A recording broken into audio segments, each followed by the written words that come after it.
అర్హులైన వారందరికీ సంక్షేమ పథకాలు అందే విధంగా సంబంధిత అధికారులు కృషి చేయాలని ఉమ్మడి మెదక్ జిల్లా MLC doctor Yadava Reddy Gajwel AMC chairman Narender రెడ్డిలు తెలిపారు. గురువారం జగదేవపూర్ మండలంలోని ఇటిక్యాల, దౌలాపూర్, కొండాపూర్, జగదేవపూర్ పలు గ్రామాల్లో గ్రామ సభలు నిర్వహించారు. జగదేవపూర్ గ్రామ సభలో అర్హుల లిస్టు సభలో చదివి వినిపిస్తున్న క్రమంలో బీఆర్ఎస్ నేతలు డౌన్ డౌన్ నినాదాలు చేయడంతో కాంగ్రెస్ టీఆర్ఎస్ నేతల మధ్య గొడవ నెలకొంది. దీంతో పోలీసులు అడ్డుకుని గ్రామ సభను కొనసాగించారు. ఇటిక్యాల గ్రామ సభలో పాల్గొన్న MLC Yadava Reddy AMC chairman Narender రెడ్డిలు మాట్లాడుతూ నిజమైన అర్హులను ఎంపిక చేయడం గ్రామ సభలలో సాధ్యమవుతుందన్నారు. ఈ కార్యక్రమంలో డిఎల్పీఓ లత, ఎంపీడీఓ యాదగిరి, ఏవో వసంతరాం, మాజీ సర్పంచులు రావికంటి చంద్రశేఖర్, లక్ష్మి, శ్రీనివాసరెడ్డి, కోంపెల్లి కరుణాకర్, మాజీ ఎంపీటీసీ కవిత తదితరులు పాల్గొన్నారు.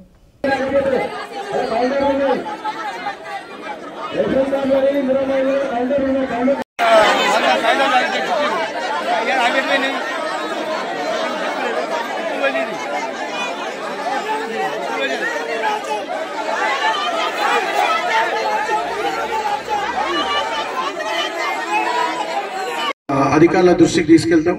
పార్టీలకు అతీతంగా ఈ సంక్షేమ పథకాలన్నీ ప్రజలందరికీ అందే విధంగా మనం కృషి చేస్తాం.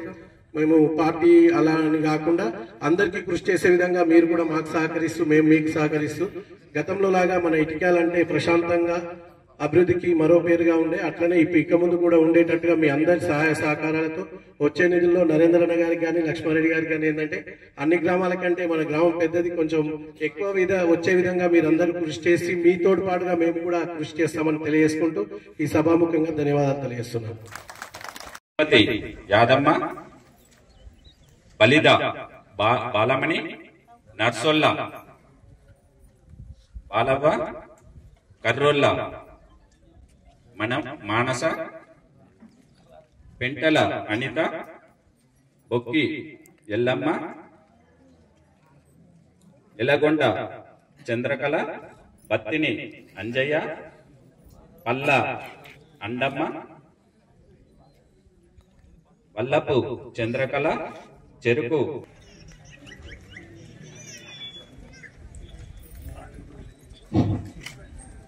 ఒల్లే ఎల్లయ్య, రాచకొండ లక్ష్మణ్,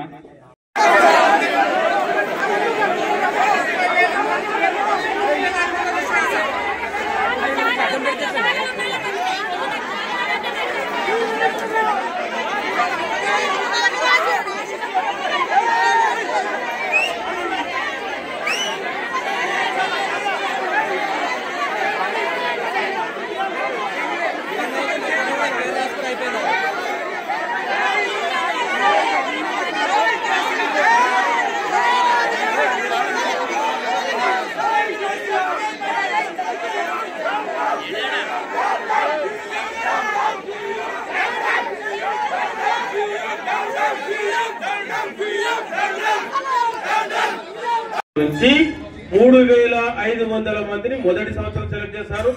ఈ ఎలిజిబుల్ జాబితా నుంచి నెక్స్ట్ 4 ఏళ్లు చేస్తారు. ఇందులో కూడా ప్రియారిటీస్ యంగ్ వీడియోస్, త్వరగా భర్తలు చనిపోయి యుక్త వయసులో చనిపోయిన వారికి, పారిశుద్ధ కార్మికులకు, ఉపాధి హామీ కూలీలకు, నెక్స్ట్ ఫిజికల్ హ్యాండిక్యాప్డ్ వాళ్లకు, టార్పాలిన్ కప్పు ఉన్న వాళ్లకు, బెంగళూరు పెంక ఉన్న వాళ్లకు, గుడిసె ఉన్న వాళ్లకు, లేదా ఇంకా అట్టడి వరకు వాళ్ళను సెలెక్ట్ చేస్తామనేది మార్గదర్శకాలు. వీటికి 5 లక్షల రూపాయలు ఇస్తామనేది మార్గదర్శకాలు. ఇది మాత్రం ఓన్లీ ఎలిజిబుల్ లిస్ట్. ఇందులో నుంచి కాన్స్టిట్యున్సీ వారిగా 350 ఇస్తారు. ఉన్నది క్లియర్ విషయం ఇది. మిగతా ఇంతకుముందు జరిగిన లిస్ట్ అన్ని కూడా అర్హత అయ్యి గ్రామ సభ ద్వారా ఆమోదం పొంది 26వ తారీఖు నుంచి లాంచ్ అవుతాయి. ఇందులో నుంచి కూడా 3500 మన గ్రామానికి ఎన్ని వస్తే అది రాష్ట్ర ప్రభుత్వం చేపడుతుంది. దండే లక్ష్మి, రావుల అనుష, రెహానా బేగం, తిరుపుల లక్ష్మి, పంగిడి యాదయ్య, గడ్డం కళ్యాణి, పెడబోయిన లక్ష్మి, వలకాటి మహాలక్ష్మి, గజ్జి నరసమ్మ, ఎండి హఫీజ్, గూడెం శివమ్మ, భాగ్యలక్ష్మి, గడ్డం పోతయ్య, ఆర వెంకటమ్మ, రాఘు లక్ష్మి, ఎస్ సూరమ్మ, రాచకొండ లలిత, సింగిరెడ్డి సుశీల, అనీఫ్, రాచకొండ ఓజవ్వ, మచ్చ అనసూయ, దోమ మల్లయ్య, దోమ రమేష్, దోమ స్వరూప, రాచకొండ లక్ష్మి, రాచకొండ మనమ్మ, బీర బాలర్, నేలు భాగ్యమ్మ, మంద బాలయ్య, రావుల రేణుక, ఆదిమూలం వెంకటేశం, యాసిరెడ్డి బాలరెడ్డి, బచ్చలి మేఘమాల, మంద రజిత, రాచకొండ సౌజన్య, రాచకొండ లక్ష్మి, టి మాధవి, ఇప్ప మల్లమ్మ. ముఖ్యంగా గ్రామస్తులకు మహిళా సోదరులకు అందరికీ నమస్కరిస్తూ ఈరోజు ఈ గ్రామ సభ ఉద్దేశం ఏంటి?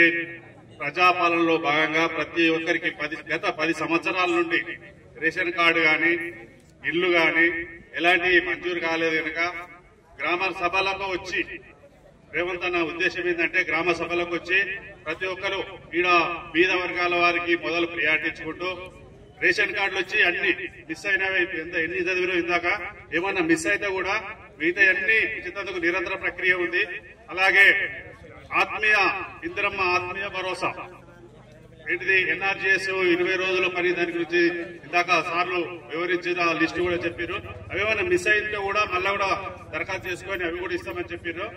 అలాగే రైతు భరోసా మనకు డౌట్ ఉండే మొత్తం ఇస్తారా లేదా, ఎలాంటి సీలింగ్ 7 ఎకరాల 5 ఎకరాల సీలింగ్ అని పెడతామని. ఆ సీలింగ్ ఏం లేదు, సేద్యానికి యోగ్యమైన భూమి మొత్తానికి ఇస్తామని రైతు భరోసా 26 తారీఖు నుంచి స్టార్ట్ చేసేందుకు ప్రభుత్వం నిర్ణయించుకుంది. ముఖ్యంగా అలా ఈ గవర్నమెంట్ ద్వారా మనకు గ్యాస్ సిలిండరే గాని మహాలక్ష్మి పథకమే గాని కరెంటు బిల్లు ముఖ్యంగా బాగా ఆలోచించుకోవాలి. మనకు ప్రతి ఒక్కరు 200, 150, 200 కరెంటు బిల్లు కట్టేటోళ్ళం. అలాంటి కరెంటు బిల్లు కూడా ఇవాళ ప్రతి ఇంటికి మాఫీ జరిగిందని గుర్తుంచుకోవాలి. ఈ స్కీమ్లను కూడా ఇప్పుడు ఈ స్కీమ్ లో ముఖ్యంగా ఇళ్ల స్కీములు వచ్చినాయి. ఇందాక 300 చిల్లర ఎలిజిబుల్ అని అర్హులు అని వచ్చారు. సార్ కూడా గుర్తించారు. అన్ని ఒక్కసారి రావు. గ్రామ సభ ఉద్దేశం ఏంటంటే మనమే గుర్తించాలి. ఇక్కడ బీదోళ్ళు లెవెలు, వితంతులు లెవెలు, పెంకుటిల్ లెవెలు, రేకులి లెవెలు, గుడిసిన్ లెవెలు వాళ్ళకు ఫస్ట్ ప్రియారిటీ ఇచ్చుకుంటూ మన గ్రామ సభ ద్వారానే ఎన్నో మనం గుర్తుంచుకోవాలి. ప్రభుత్వాలు వస్తాయి పోతాయి, అధికారులు మాత్రం వాళ్ళు అపాయింట్ అయిన నుంచి రిటైర్డ్ అయ్యాక ఏదో ఒక ప్రాంతంలో ప్రభుత్వ ఆదేశాల మేరకు పనిచేస్తారు. ఇక్కడ ప్రజలం అనేటోళ్ళ మనము మన గ్రామంలో ఉంటాం. పార్టీలు ఏవైనా అధికారులు ప్రభుత్వ ఆదేశాల మేరకు పనిచేస్తున్నప్పుడు ప్రభుత్వాలు తీసుకున్న నిర్ణయాలను మీ దగ్గరికి చేరవేసి ఆ ఫలితాలు అందించే క్రమంలో ఇక్కడికి రావడం జరుగుతుంది. ఆ క్రమంలోనే ఈ 4 స్కీమ్ల గురించి ఈ సభలలో గతంలో మీరు ఈ సంవత్సర కాలంలో ప్రజాపాలనలో గాని ఆఫీసుల పొంటి పోయి దరఖాస్తులు పెట్టుకున్న మీకు అవసరమున్న స్కీమ్ల గురించి పెట్టినప్పుడు దాంట్లో ఎంతమంది అర్హులు ఎంతమంది అనర్హులు అనే ఉద్దేశంతో ఇంటింటికి తిరిగి గత కొంతకాలం నుంచి సర్వే చేయడం జరిగింది. ఈ సర్వే ఆధారంగా ఇప్పటిదాకా అధికారులు మీకు వాళ్ళ శాఖలకు సంబంధించి ఈ గ్రామంలో ఎంతమంది అధికారులు పౌరులు దాని గురించి దరఖాస్తు పెట్టుకున్నారు, అందులో ఎంతమంది అధికారుల అర్హులైనరు, వారికి ఎంతమంది వస్తుందని చెప్పారు. కాకపోతే ఇక్కడ మీరు ఒక్కడికి గ్రహించాలి, మీరు దరఖాస్తులు పెట్టుకున్న మందిలో అర్హులు అన్నది కొంతమంది మొత్తం దరఖాస్తు పెట్టుకున్న వాళ్ళు అందరూ అర్హులుగా రాలేదు. అలాగే అర్హులైన వాళ్ళందరికీ ఒకేసారి ఈ స్కీమ్ వర్తించదు. ఇప్పటిదాకా పెద్దలు చెప్పినట్టు అధికారులు చెప్పినట్టు ఒక్కొక్క నియోజకవర్గానికి 3500 ఇండ్లు మొదటి విడత ప్రభుత్వము ఇస్తున్నది. అంటే ఒక నియోజకవర్గంలో సుమారు 3 లక్షల మంది ఉంటుంది. సుమారు అది 2.5 నుంచి 4.5, 5 కూడా ఉండొచ్చు. అట్లా జనాభా ప్రాతిపదికన తీసుకుంటే ఈ 3,50,000 ఇండ్లు అంటే సుమారు 100 కుటుంబాలకు ఒక ఇల్లు ఇచ్చే పరిస్థితి మనకు మొదటి విడత ఉంటుంది. అందులో వీళ్ళు ఏం చేసిండ్రు మరి ఇక్కడ చెప్పిన దాంట్లో అయితే మీరు అప్లై చేసుకున్న దాంట్లో అర్హులైన దాంట్లో కూడా సుమారు 200-300 మంది అర్హులుగా అధికారులు ప్రకటించారు. వీళ్ళంతా అర్హులే, వీళ్ళందరికీ కావాల్సిందే ఇవ్వాల్సిందే, కానీ ఒక్కసారి ఇవ్వలేం. కాబట్టి మొదటి విడతలో ఈ గ్రామానికి సుమారు దీన్ని బట్టి చూస్తే ఒక 20-25 వస్తే ఎక్కువ. కాబట్టి ఆ 20-25 ఎవరికి ఇవ్వాలి అనేది కూడా మళ్ళా సమస్య వస్తుంది. కాబట్టి దానికి 4 రకాలుగా విభజించింది. 40 సంవత్సరాల లోపుండి భర్త లేకపోతే, వికలాంగులు ఉండి, ట్రాన్స్జెండర్ అని, అలాంటి ఆల్రెడీ గుడిసెలలో ఉన్నా కానీ రేకులలో ఉన్న వాళ్ళకు స్థలం ఉండి, అది కూడా స్థలం లేని వాళ్ళకి, స్థలం లేని వారికి గవర్నమెంటే స్థలం తీసుకొని ఆ స్థలం పట్టా సర్టిఫికెట్ ఇచ్చిన తర్వాత